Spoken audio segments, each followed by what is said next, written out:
বাড়িতে ঢুকে বয়স্ক মহিলার গলা থেকে সোনার চেন ছিনতাই করে পালালো এক ছিনতাইকারী।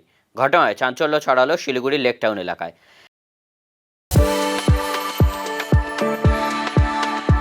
We are the dreamers, the achievers, and the leaders.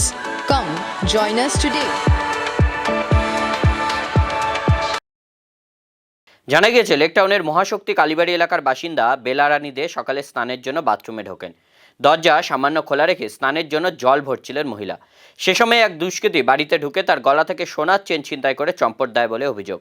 ঘটনাকে কেন্দ্র করে চাঞ্চল্য ছড়িয়ে পড়ে এলাকায়। ঘটনার পরই এনজিপি থানায় অভিযোগ দায়ের করা হয়েছে। তদন্তে নেমেছে পুলিশ। এদিকে মহিলা জানান, গলা থেকে সোনার চেন ছিনতাই করে দেয়াল টপকে পালিয়ে যায় দুষ্কৃতী। পেছনে তাড়া করেও লাভ হয়নি।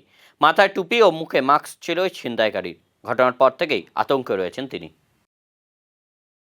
আমি সকালে বাথরুমে গেছিলাম 5:30টার দিকে। বাথরুম থেকে বাথরুমে ঢুকতে চানের বাথরুমে ঢোকার পরে আমি হাত পা স্নান করার জন্য গরম জল ঠান্ডা জল মিশাচ্ছিলাম। বাথরুমের দরজাটা আলগাভাবে ছিল, আর উপর থেকে জল পড়তেছিল। আমি কিছু টের পাইনি। পিছন থেকে গলাটা যখন টান মারছে তখন আমি ফিরে তাকাই যে একটা লোক আমার গলা টান মারলো। টান মারে তারপরে পাঁচিলের দিক দিয়ে দৌড় দিয়ে চলে গেল। তার নাম শুধু চেনটাই নিছে, 10 গ্রামের চেন ছিল গলায়, ওটাই নিছে। আর মাথার টুপি, জ্যাকেটের টুপিটা ছিল, মুখে মাস্ক ছিল। তবে আমি চেঁচামেচি করলাম, আশেপাশের লোকগুলা উঠলো, আমি গেট পর্যন্ত গেলাম। আমি গেট পর্যন্ত যেতে যেতে পাঁচিল টপকায় চলে গেছি। ভাগ্য বলে যে গেটগুলোতে তালা দিয়েছিল, না তো ঘর সাফ করে দিত। খুব আতঙ্ক। ছেলে বাইরে টোটো চালায় সারাদিন, শাশুড়ি বউ থাকি। পুলিশ আসছে, বললো আবার যদি দেখেন কোনো রকম অসুবিধা হয় আমাকে জানাবেন।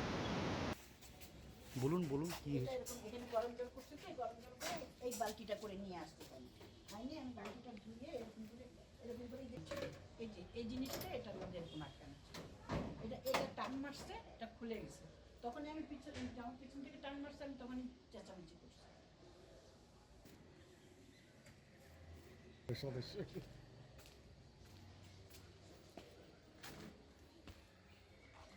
আপনি গিয়ে দেখান, এই যে কলটা কলটা ভেঙে দিয়েছে।